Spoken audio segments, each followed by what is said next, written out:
நண்பர்களுக்கு இனிய பசுமை மாலை வணக்கம்ங்க.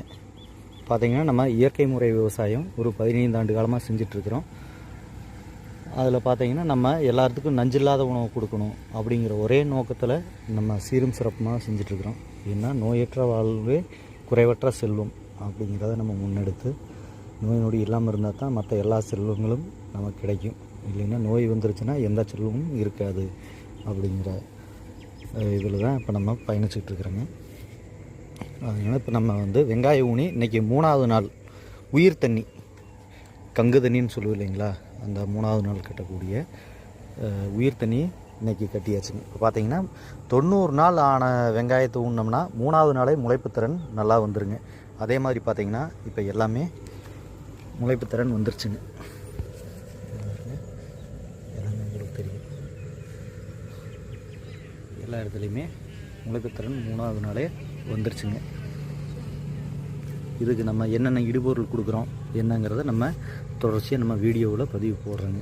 ஏன்னா சின்ன வெங்காயம் மிகவும் மருத்துவ குணம் வாய்ந்தது, அதனால தாங்க.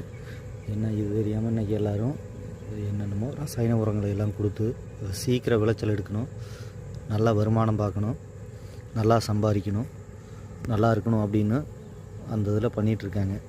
நீங்கள் எவ்வளோ வருமானம் எடுத்தாலும் நோய் வந்துருச்சுன்னா நல்லா இருக்க முடியாதுங்க. உங்கள் குடும்பத்தில் இருக்கிறவங்களும் நல்லா இருக்க முடியாது, நீங்களும் நல்லா இருக்க முடியாது. ஏன்னா நம்ம அதிக விளைச்சல் எடுக்கணும், அதிக வருமானம் பார்க்கணும்னு சொன்னதெல்லாம் அந்த பணமெல்லாம் எங்கே போகுதுன்னே தெரியாதுங்க, காணாமல் போயிடும் ஒரு செகண்டில்.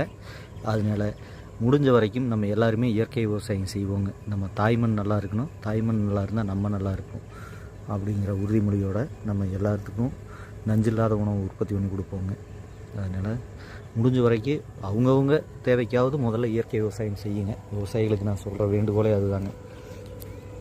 பூரா நீங்கள் பண்ணாட்டி போகுது, உங்கள் தேவைக்காவது முதல்ல பண்ணுங்கள். அதுக்கப்புறம் வருஷம் கொஞ்சமாக நீங்கள் அதிகப்படுத்தி எல்லாத்துக்கும் நல் உணவு கொடுக்கணுங்கிற நோக்கத்தில் பயணிங்க. அப்பொழுது எல்லோரும் நல்லா இருக்க முடியுங்க. அதனால் அனைவருமே இயற்கை விவசாயம் செய்வோம், எல்லாத்துக்கும் நஞ்சில்லாத உணவு உற்பத்தி பண்ணி கொடுப்போம், எல்லோரும் நலமோடும் வளமோடும் வாழ்வோங்க. நன்றிங்க.